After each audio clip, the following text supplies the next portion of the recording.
그리고 동생 같이 어떻게 보면 두 사람 다 이렇게 재판을 받게 된 건데 어떤 혐의인 거죠? 2014년 4월에 있었던 일인데요. 네. 그러니까 한 사회복지법인 운영자 정아무개 씨로부터 박근영 씨가 5천만 원짜리 수표 2장, 1억 원을 받은 겁니다. 네. 그러니까 그 사회복지법인과 관련해서 한 공공기관이 추진하는 160억 원대 사업에 뭐 모터펌프 이런 것을 납품할 수 있도록 도와주겠다라는 명목으로 돈을 받았다라는 것이고요. 네. 이에 대해서 이제 박근영 씨 측에서는 뭐 그 당시 좀 생활이 어려워서 알고 지내던 사람으로부터 돈을 좀 빌린 것이고 나중에 다시 갚았다. 네. 뭐 그렇게 이제 얘기는 하는데 네. 일단 뭐 검찰 입장에서는 갚든 안 갚든 기본적인 사기 혐의가 좀 있기 때문에 이 부분에 대해서는 어떤 재판을 해야 된다라고 해서 이제 기소를 한 것이죠. 네. 근데 만약에 수표가 건너갔다고 하면 1억 원이나 되는 거액이 건너갔다고 하면 네. 저걸 정말 박근영 씨를 보고 주었을까요?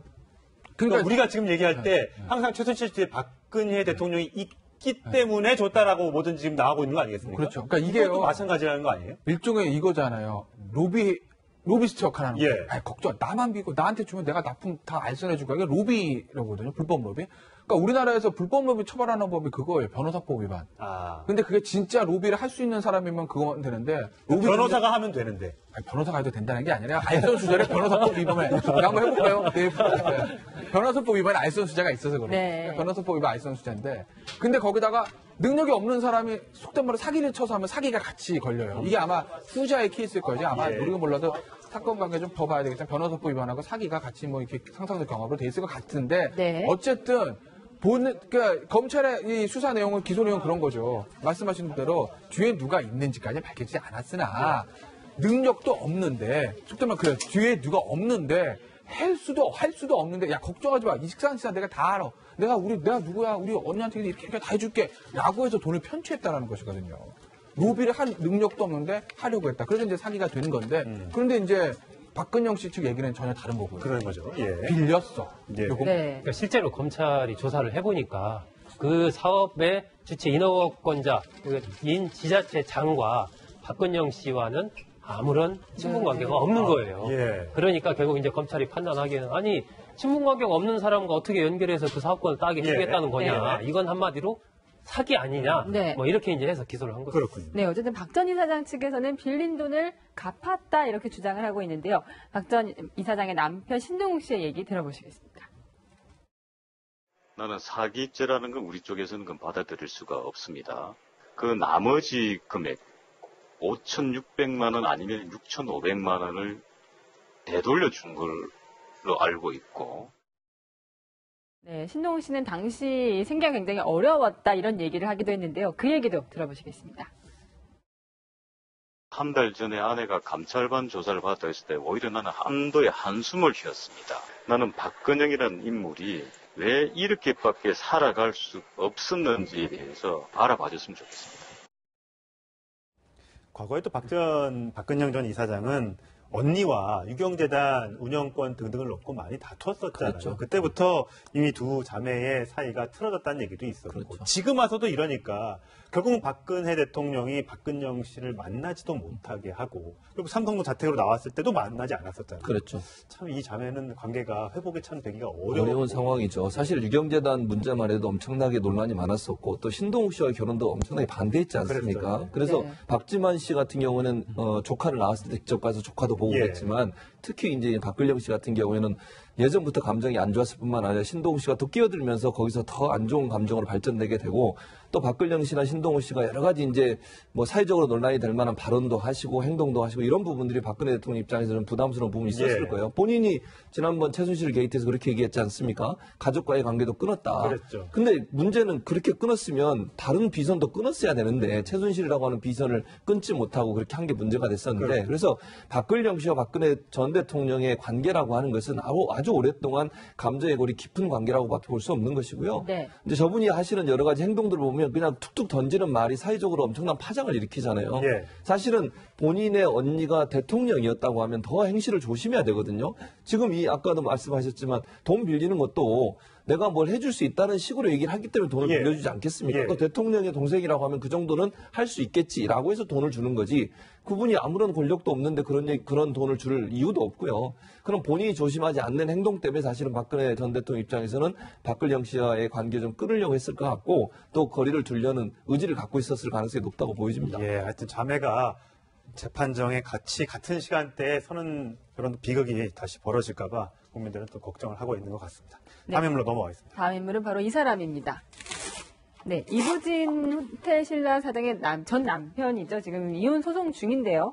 그 이혼 소송과는 별개로 지금 공무원에게 수억 원대 뇌물을 보낸 혐의를 받고 있다는 새로운 소식이 전해졌어요.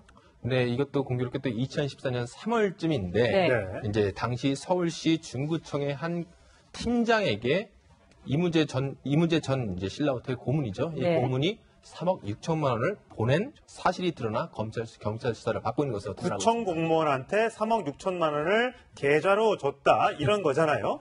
자, 3억 6천만 원. 어마어마하게 큰 돈입니다. 이게 뭐 친척, 가족 간에도 3억 6천만 원을 대여해 준다거나 이런 건 어려울 텐데 일단은 본인들은 대여라고 하는 거 아니겠습니까? 저게 이제 드러난 과정이 이무재 그 전 부사장 쪽에 드러난 게 아니고요. 예. 서울시에서 감사를 했습니다. 근데 이 팀장 그 계좌에 거액이 들어있는 거예요. 당신 이거 뭐야? 딱 보니까 이무재 전 고문이 부사장이 보냈어요. 네. 아, 내가 이무재 씨랑 원래 친분이 제가 빌린 겁니다. 이렇게 네. 된 거예요. 그런데 이제 서울시에서 감사를 했을 때 아니 이게 두 사람이 그렇게 빌릴 만한 어떤 그런 친목이 없다고 그냥 본 거죠. 예. 그래서 이제 이무재 지금 나오는 저 얘기입니다. 팀장. 집 사는데 돈이 모자라서 이무재 군에서 빌렸다. 그러는데 서울시는 그렇게 안 본 겁니다. 이건 다른 대가성 있는 뇌물일 것이다. 이렇게 본 거죠. 예. 아직까지 그 사실과 완전히 다 수사를 통해 밝혀진 건 아니고요. 현재까지 예. 상황이 그렇다는 거예요. 일단 지금 경찰에서 보고 있는 거는 이 신라 호텔이 원래 전통 호텔을 지으려고 했잖아요. 여기에 관련된 뇌물이 아닌가 이렇게 보고 있다면서요. 그렇게 지금 의심을 하고 있죠. 그 네. 당시에 이제 이부진 호텔 신라 사장과 이혼 소송 시작하기 직전 아닙니까? 예. 그 시기가 물론 그런 시기이긴 하지만 이 신라 호텔 측에서 그 옆에다 이제 전통 호텔을 건축하기 위해서 여러 가지 시도를 계속 하고 있던 그런 부분과 관련이 있는 것 아니냐. 왜냐하면 이 중구청의 공무원 팀장이 이 도심재생과 쪽인데 그쪽에서 여러 가지 그러한 도시관리 계획 이런 것과 좀 관련이 있는 것 아니냐. 예. 이런 의심을 하고 있는 것이죠.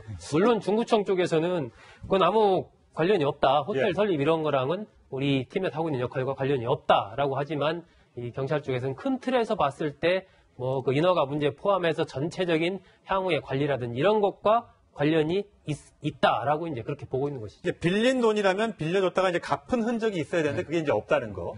그런데 이게 빌려줬다면 과연 구청 공무원한테 그 삼성전기의 부사장이 어떻게 그 대기업에 임원하고 친했는지 그것도 아직 나오지 않은 데다가 좀 뭔가 좀 석연치 않다는 느낌은 좀 들어요. 뭔가 제가 드러난 건 없지만. 아, 그렇죠. 그러니까 그런 측면 때문에 이제 서울시에서 그렇게 본 걸 거예요. 아니, 당신이 뭔데 저 이무재라는 사람이 당신한테 3억 6천 이렇게 빌려줘. 그 정도로 친해? 이거라는 거거든요. 그러니까 이게 뭐 대가성 있는 뇌물이 아닐 거냐 이런 얘기를. 근데 뇌물을 그것도- 계좌로 주냔 말이에요. 그러니까요. 예. 그 뇌물을 현금 딱 만들어가지고 5만 원짜리 이렇게 딱 해가지고 샥 이렇게 하나 해가지고 박스에 주든지. 이렇게 은행 가가지고 인터넷 뺏기고 3억 6천 샥 쏘는 사람이 어딨어요? 다 드러나는데. 네. 그러니까 그게 아니라는 거 하나 있고 아까 이제 그 호텔 신라 쪽 해명 보면은 그럴 상황도 아니고 그럴 위치도 아니었다라는 예. 거예요. 그럴 위치는 당연히 아니죠. 호텔 신라 관여도 없으니까. 네. 그런 상황이라는 것도 그때가 이혼 소송하기 바로 직전이거든요.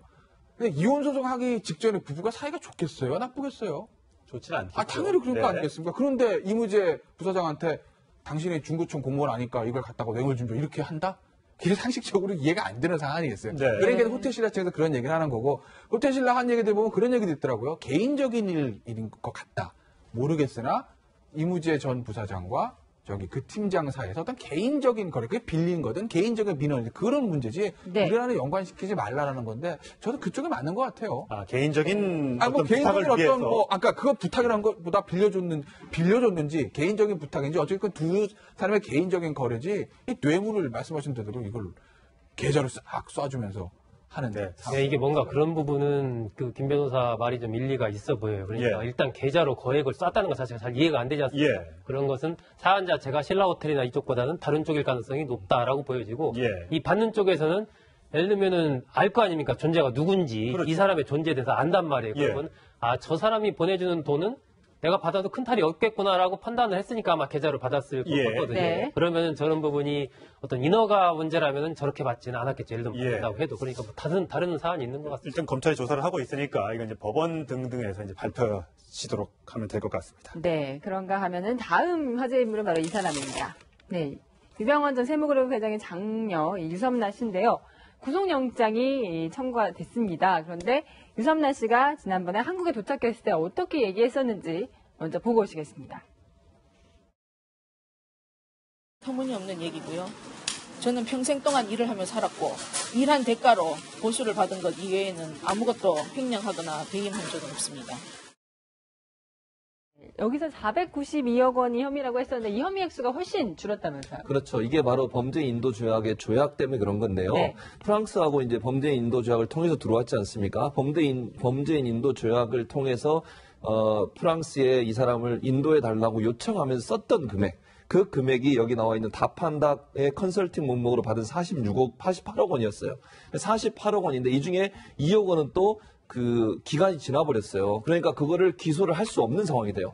만약에 지금 우리가 얘기하고 있는 492억 원이 횡령 얘기라고 하면, 횡령 얘기 전체라고 하면 기소할 때 처음에 범죄인을 인도해 달라고 요청할 때 쓴 기소장 말고 프랑스와 다시 협의를 해서 동의를 얻어내야만 해요. 그래야만 전체 492억 원에 대해서 뇌물 혐의를 입힐 수 있는데 지금 현재로는 다판다 컨설팅에서 받았던 48억 원, 그중에 46억 원만 프랑스의 범죄 인도 조약을 요청하면서 냈던 범죄 행위이기 때문에 그 예. 행위로만 기소가 일단 이루어질 것 같고요. 그러나 검찰 입장에서는 나머지 부분도 프랑스의 협의를 통해서 프랑스의 동의를 얻어서 전체 492억 원을 다 횡령으로 처리하겠다 이렇게 주장하고 있는 상황이라고 볼 수 있겠습니다. 이게 꼭 경제사범 같은 경우는 횡령이나 배임이 굉장히 많잖아요. 많죠. 뭐 누구 말로는 뭐 코에 걸면 코걸이고 귀 걸면 귀걸이다. 배임죄가 특히 그렇다라고 얘기하는데 배임죄는 그런 측면이 있어요. 자칫 이게 정말 이거 43억도 적은데 네. 여기서 혹시 잘못해서 기소가 잘못됐거나 이래서 법원에서 혹시 이게 무혐의나 무죄가 나오면 어떡할까 걱정이 또 되는데 어떨까요? 글쎄 뭐 검찰의 수사라고 믿어봐야 되지 않겠어요. 지금 이제 보시는 것처럼 체포영장 적시된 거 협의 필요 있는 저 부분이 저게 사실은 예전에 우리 유병헌 때 방송에서 항상 문제가 됐던 것이거든요. 다 일종의 저게 일감 몰아주기입니다. 그렇죠. 그러니까 얘네들 다 판다에 컨설팅 해가지고 저기 그 돈을 받았다는 건데 제대로 된 컨설팅 해준 것도 없는데 돈만 48억 받았다. 세모의 디자인 컨설팅하고 돈을 43억 받았는데 정말 별것도 아닌 거니까 43억 받았다. 예. 그리고 밑에 이제 아예 플러스 그때 이게 많이 하자 아예가 뭐 야외냐 그랬었죠. 사진값 그림값이 400억이다. 근데 그때 제가 보도된 거 보면 사진이 별 사진이 없었다고요. 그럼 유병헌 씨가 이렇게 뭐 카메라 망원한 적을 쫙쫙 새 사진 찍고 이런 건데 아니 이 사진에 400원 주고 계열사로 샀단 말이야? 이게 뭐 4억도 안 되는 거? 예. 그러니까 계열사에다 손해를 끼친 배임이란 거 아니겠어요? 그러니까 결국은 이 사건의 핵심은 그 사진이 정말 400억 가치가 있는지 그거를 그리고 이 누구죠? 이 유섬나 씨가 그 회사에서 해준 컨설팅이 40억을 받을 가치가 있는지 이거에 대한 판단이에요. 예. 또 어느 정도 보도를 통해서 답은 나와 있는 것 같은데. 그러네요. 48억은 좀 심했네요. 그렇죠. 예, 좀 말이 좀 안 되는 것 같네요. 답은 좀 비슷하지 않습니까? 예, 하여튼 법원이 현명하게 오늘 영장실질심사 오후 2시에 열리는데 구속 여부는 오늘 밤중에 결정.